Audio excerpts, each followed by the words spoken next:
अस्सलाम वालेकुम dear students, welcome back to Education Analytics. जैसा कि हमने चैप्टर नंबर 1 स्टार्ट किया हुआ है मैट्रिसेस एंड इट्स डिटरमिनेंट। आज की वीडियो में हम एक्सरसाइज 1.3 का क्वेश्चन नंबर 8 सॉल्व करते हैं। Students basically this is an application of transpose matrix. तो ट्रांसपोज मैट्रिक्स का कॉन्सेप्ट आपको सबसे पहले पता होना चाहिए कि ट्रांसपोज मैट्रिक्स किसको कहते हैं। अगर हमारे पास एक मैट्रिक्स मौजूद है, हम लेट्स से वो मैट्रिक्स एम है, तो हम ट्रांसपोज मैट्रिक्स जो होता है वो उसको हम कैसे फाइंड कर सकते हैं कि इसकी रोज़ को हम कॉलम्स में कन्वर्ट कर देते हैं। यानी अगर हम इसका ऑर्डर की बात करें, इसका ऑर्डर m क्रॉस n है, तो इसका ऑर्डर क्रॉस कितारों की जगह पे हम कॉलम कर देंगे और कॉलमों की जगह पे कितारें कर देंगे, यानी n क्रॉस m हो जाएगा। यानी एक मैट्रिक्स की रोज़ को कॉलम्स में कन्वर्ट करने से जो मैट्रिक्स बनता है उसको ट्रांसपोज मैट्रिक्स कहते हैं। इसकी एप्लीकेशन है पार्ट नंबर 1 है क्वेश्चन नंबर 8 का कि a प्लस बी का whole transpose equal to a का ट्रांसपोज प्लस b का ट्रांसपोज। यानी कि हम दोनों को प्लस करके उस मैट्रिक्स का ट्रांसपोज लें, वो आंसर इसके इक्वल आएगा कि अगर हम अलग अलग दोनों का ट्रांसपोज लेके उनको ऐड कर लें। तो हम इसको सॉल्व करेंगे, देखते हैं कि ये जो रूल है, ये जो स्टेटमेंट है, ये ट्रू है या नहीं है। तो सबसे पहले हम सॉल्व करने का तरीका क्या होगा, हम लेफ़्ट हैंड साइड को सॉल्व करेंगे पहले, फिर हम राइट हैंड साइड को सॉल्व करेंगे और देखेंगे कि दोनों के आंसर सेम है। सबसे पहले हम लेफ़्ट हैंड साइड को यूज़ कर लेते हैं। लेफ़्ट हैंड साइड है हमारे पास a प्लस बी का ट्रांसपोज, ठीक है। तो अब सबसे पहले तो हमें a प्लस बी हमने फाइंड करना है, ठीक है। a plus B, students a plus B हमें गिवन है, यहाँ मैंने नहीं लिखा हुआ, मैं इसको डायरेक्ट लिख रहा हूँ। a की वैल्यू है 1 2 0 1, ये आपके क्वेश्चन में गिवन है।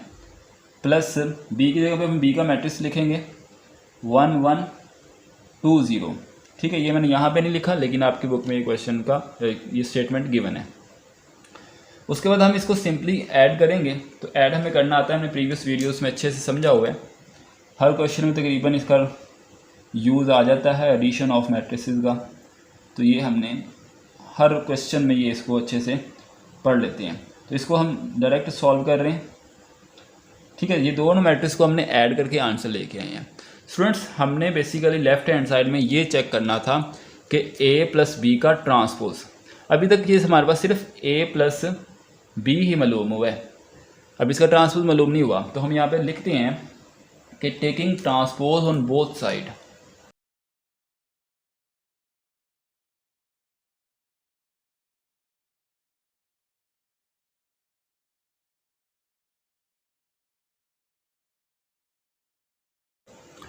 ओके स्टूडेंट्स, तो अब हमें ट्रांसपोज की एप्लीकेशन में पता होती है कि हमने रोज़ को कॉलम्स में कन्वर्ट करना होता है।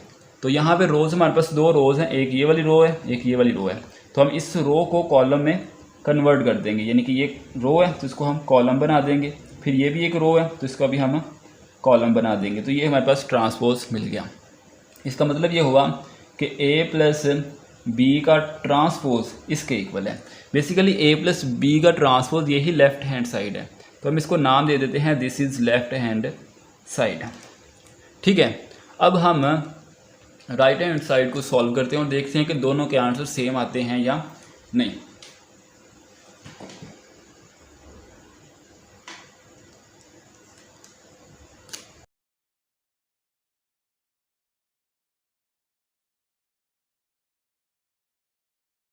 ओके स्टूडेंट्स, तो हमारे पास राइट हैंड साइड में a का ट्रांसपोज प्लस b का ट्रांसपोज है। तो हम क्या करते हैं, हम पहले a का ट्रांसपोज मालूम कर लेते हैं, फिर b का ट्रांसपोज मालूम कर लेते हैं और देन हम उनको ऐड कर लेते हैं। स्टूडेंट्स हमें पता है a क्या होता है, a हमें गिवन है 1 2 0 1। सिमिलरली मैं यहाँ पे लाइन लगा के b का भी सॉल्व साइमल्टेनियसली कर लेता हूँ। ले जी, अब हम यहाँ पे दोनों तरफ ट्रांसपोज ले लेते हैं, ठीक है। दोनों तरफ ट्रांसपोज लेंगे तो ये a t बन जाएगा और ये 1 2 0 1 इसका भी t बन जाएगा, क्योंकि जो रूल हमने लेफ्ट हैंड साइड पे प्रूव करना होता है वही हमने राइट हैंड साइड पे अप्लाई करना होता है। तो इसकी तरफ भी हम ऐसे ही काम कर लेते हैं, लेफ़्ट साइड पे भी ट्रांसपोज और राइट साइड पे भी ट्रांसपोज। अब हम ये तो वैसे का वैसे रह जाएगा, इसको हम अप्लाई कर देंगे, रोज़ को हमने कॉलम्स में कन्वर्ट करना है। तो ये हमारे पास a t बन गया। इस तरह b t भी रोज़ को हमने कॉलम्स में कन्वर्ट कर देना है, तो ये हमारे पास BT बन गया। स्टूडेंट्स हमारे पास AT भी मौजूद है, BT भी मौजूद है। राइट हैंड साइड बनाने के लिए हमें सिर्फ इन्हीं दो चीज़ों की ज़रूरत थी, तो हम राइट हैंड साइड, इसका मतलब है हम बना सकते हैं। तो हम राइट हैंड साइड अब बना लें, तो AT प्लस BT, ये कैसे आएगा? AT की जगह पे हम AT का मैट्रिक्स लिख लेते हैं, प्लस BT की जगह पे BT का मैट्रिक्स। इसको हम आपस में सॉल्व करते हैं, एडिशन ऑफ मैट्रिसेस है, सिंपल हमें पता है किस तरह हम एडिशन करते हैं। काफ़ी देर से हम एक ही कॉन्सेप्ट को बार बार रिपीट किए जा रहे हैं। इसको हम सॉल्व कर लिया, आंसर 2 2 3 2। अब हम देखें, ये हमारे पास बन गया है AT plus BT। Students basically AT plus BT है क्या था? बेसिकली ये तो राइट हैंड साइड थी, तो हम इसको कह देते हैं कि this is right hand side. Students in दोनों इक्वेशंस को सॉल्व करने के बाद हम इस बात पे पहुंचे हैं कि हमारे पास लेफ़्ट हैंड साइड और राइट हैंड साइड दोनों मैट्रिसेस सेम है। इसका मतलब है कि लेफ़्ट हैंड साइड और राइट हैंड साइड इक्वल है। तो इसको हम किस तरह लिखेंगे? इसको हम लिखेंगे हैंस मीन प्रूव्ड हो गया कि left hand side equal to right hand side. Hence या इसमें आप लिख लेंगे फ्रॉम इक्वेशन 1 एंड इक्वेशन 2। इन दोनों इक्वेशन से हमें यह प्रूव हुआ कि left hand side equal to right hand side होगी। इसका मतलब है कि लेफ्ट हैंड साइड क्या थी? वो तो थी A प्लस B का होल स्क्वायर, होल ट्रांसपोज, तो A प्लस B का whole transpose. Right hand side क्या थी? राइट हैंड साइड ये थी, तो right hand side AT plus BT। Students यही हमने प्रूव करना था, जो कि क्वेश्चन नंबर 8 का पार्ट नंबर 1 था।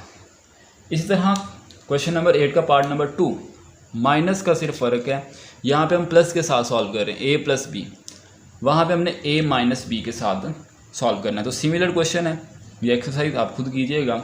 हम क्वेश्चन नंबर 8 का पार्ट नंबर 3 की तरफ मूव करते हैं।